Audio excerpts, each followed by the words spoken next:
औज़ुबिल्लाहि समीउल अलीम मिनश शैतानिर रजीम बिस्मिल्लाहिर रहमानिर रहीम रब्बी अदखिलनी मुदखिल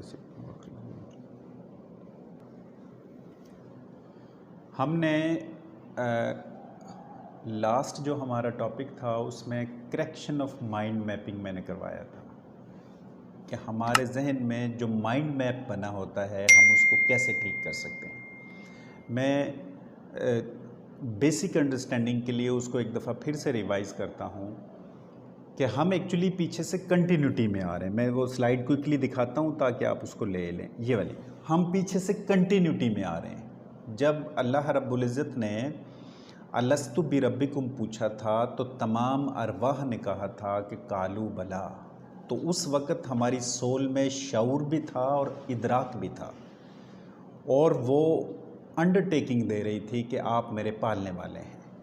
उसके बाद कुरान कहता है कि हमने इंसान को 2 दफ़ा पैदा किया और 2 दफ़ा हम इंसान को मारते हैं। एक दफ़ा वहाँ हम जन्म ले चुके हैं, फिर हमें ख़बीदा कर दिया गया, रादर मार दिया गया। दोबारा हमने जन्म यहाँ पे लिया और यहाँ पे हम मर जाएंगे। ये 2 स्टेजेस हैं, फिर हम बरज़ुख में चले जाएंगे। तो हम एक पीछे से लाइफ गुजार रहे हैं आलमे अरवाह की, हमारी रूह वहाँ पे मौजूद रही है। अब यहाँ पे हम दूसरी स्टेज की कंटिन्यूटी में चल रहे हैं। हमें एक्चुअली बाय डिफ़ॉल्ट, मैं एक सुपर कंप्यूटर हूँ अल्लाह रब्बुल इज़्ज़त का, मेरी बाय डिफ़ॉल्ट सेटिंग ऐसी है कि मेरे अंदर जो बच्चा बेबी बड़ा होता है मदर वूम से बाहर आने के बाद, तो उसकी डिज़ायर्स बढ़ती हैं, उसकी डिज़ायर्स बढ़ती है। इन डिज़ायर्स का बढ़ना नफ्स का ग्रो करना है। नफ्स जिसको हम कहते हैं वो बुनियादी तौर पे हमारी जिबिल्लत और डिज़ायर्स का कॉम्बिनेशन है। ये डिज़ायर्स बढ़ती रहती है, ये बाय डिफ़ॉल्ट है, हर शख्स के अंदर ये बाय डिफ़ॉल्ट है। हमने करना क्या होता है कि अपने माइंड मैप को ठीक करना होता है कि हम पीछे से कंटिन्यूटी में आ रहे हैं और यहाँ पे मुझे वहम होने लगता है कि मैं परमानेंट रहूँगा। मैं परमानेंट नहीं रहता, यहाँ से मैं एक ट्रांजिएंट टाइम के लिए गुजरता हूँ और अगले जहान में चला जाता हूँ, जैसे पीछे से मैं चला आ रहा था। तो ये फेजेस हैं, आलम अरवाह में रहा, फिर यहाँ रहा, फिर बरज़ुख में रहा, फिर हाशर में चला जाऊंगा, फिर मेरी फेट डिसाइड हो जाएगी कि मैंने इधर होना है या इधर होना है और वहाँ पे मैंने परमानेंट स्टे करना है। इन फेजेस से इंसान गुजर रहा है। तो मुझे ये कहीं इल्यूजन होने लग पड़ता है कि मैं यहाँ पे परमानेंट रहूँगा।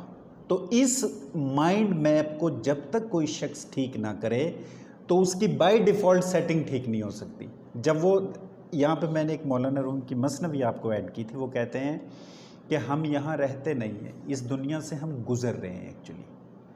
तो यहाँ पे इंसान एक मुसाफिर है, पैसेंजर है, एक ट्रैवलर है जो यहाँ से गुज़र रहा है। तो उस दौरान उसका माइंड मैप ये होता है कि यार मुझे क्या ज़रूरत है चीज़ें इकट्ठी करने की, मैं क्योंकि यहाँ मुसाफिर हूँ, अपना जितना कम से कम साजो सामान रखूँगा मेरे लिए अगला जर्नी आसान हो जाएगा। ये तरतीब उस वक्त ख़राब होती है जब मेरे माइंड में कहीं ये वहम आ जाता है कि मैं यहाँ परमानेंट रहूँगा, और यही एक्चुअली वो वहम है जो नेगेटिविटी और शैतान मेरे अंदर डाले रखता है कि तुम यहाँ परमानेंट रहोगे, जबकि ऐसे इंसान जो है विद इन नो टाइम दुनिया से चला जाता है और पता ही नहीं चलता। तो ये करेक्शन ऑफ माइंड मैप था कि ये अदम से वजूद में आया है। जैसे सूरत दहर में एक आयत आती है कि इंसान कोई काबिल कदर चीज़ ही नहीं था, काबिल ज़िक्र चीज़ ही नहीं था, हमने इसको वजूद दिया और फिर जाके इसके ऊपर ये अमानत रखी। ये अदम से इंसान वजूद में आया, आलम अरवाह में रहा, इस दुनिया में चला गया, फिर बरज़ुख में चला जाएगा, हशर में चला जाएगा। तो हमने इस इल्यूजन को जहन से निकालना है कि यहाँ पे हम परमानेंट स्टे में हैं, नहीं, हम यहाँ ट्रांजिट स्टे के अंदर हैं। दूसरी चीज़ ये मैंने अर्ज़ की थी कि अगर ज़िंदगी की हम बाइफर्केशन निकालें तो ये मैंने बताया था कि एक शख्स अगर 66 बरस एवरेज लाइफ जीता है तो उसके 3 हिस्से करें तो एक हिस्सा वो सोने में गुजार जाता है। तो 66 के तकरीबन 22 बरस तो हम नींद में गुजार जाते हैं।